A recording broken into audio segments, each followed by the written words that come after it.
Knowledge is power, but no one ever taught us how to learn correctly. And because of that, most of us are using inefficient methods. Most people think they're bad at learning. But that's like sitting down at a piano for the first time and being shocked that you cannot play in Chopin. You're not bad. You are simply never taught how your brain actually learns. Today, we're going to change that.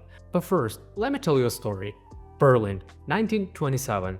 A young psychologist named Bluma Zeigarnik is having lunch in a small cafe. She notices something strange.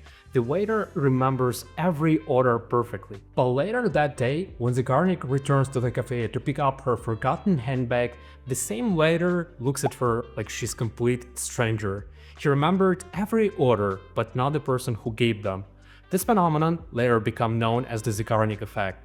The brain's way of refusing to forget unfinished tasks is designed to keep us alert, focused, and ready to act. Is it useful? Yes, definitely. But in a world full of constant notifications, unanswered messages, and endless to-do lists, the same mechanism can overwhelm us, distract us, and make learning feel impossible. The first question most people never even ask is, how does learning actually work?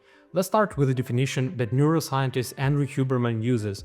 Learning is the process of offsetting forgetting. Keep that in mind because it changes everything. Psychologists agree that learning and memory have three essential stages. First, encoding.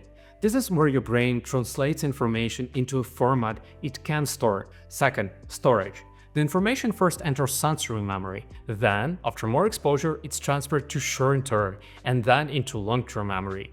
Third, retrieval is the ability to access the information later. Two brain regions do most of the heavy lifting here: the hippocampus, which forms new memories, and the cerebral cortex, where long-term memories live. But what controls this entire process? Attention and importance. Your brain saves what feels meaningful and deletes what doesn't. This is exactly what the Zeigarnik effect shows us. When information loses emotional weight or relevance, your brain quietly erases it. So if something does not feel important and you're not paying attention, don't expect to learn it quickly. But here's the good news: importance is subjective, and you can actually trick your brain into seeing a task as meaningful.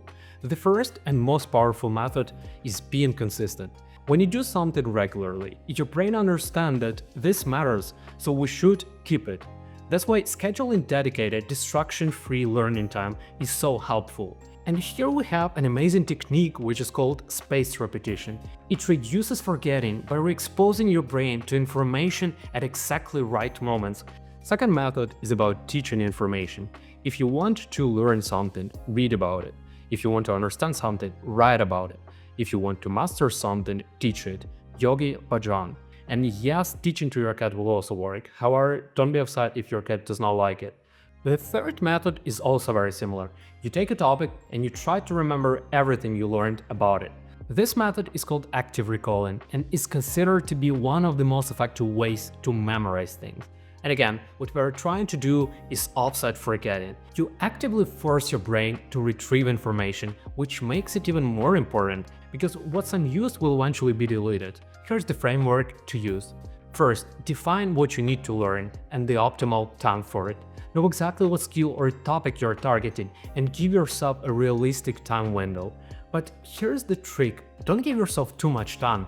According to Parkinson's law, work expands to fill the available time. If you compress the time window just a little bit, you create productive pressure. Second, schedule time where you don't have any distractions and just simply learn.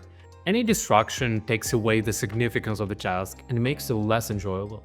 What you should do is make the learning process enjoyable itself. External stimulation is worse because, according to numerous studies, it will decrease your levels of motivation. Third, after you learn something, repeat it, teach it, and use it. It's hard to underestimate the brain's efficiency. It's fascinating how this machine is working, but that means that you have to set clear priorities for special information by showing its importance. It's like cleaning up your house. If you see something you never use, you're more likely to put it away. Fourth, even though those secrets are very effective, the best tip is still listening to yourself, because if you enjoy the learning process in some particular way, just use it. And number 5, subscribe to this channel.